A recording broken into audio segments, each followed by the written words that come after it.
guys, nag-boil tayo ng egg. Nagluto tayo ng chicken adobo.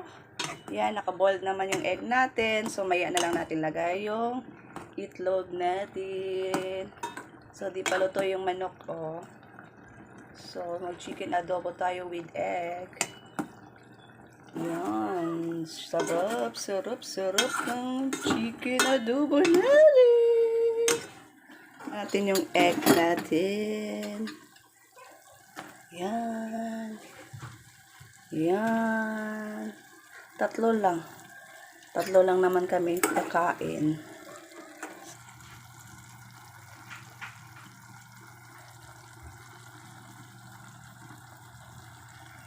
Yan, luto na yung chicken adobo natin with egg. Ayan, nawala yung sabaw niya, guys.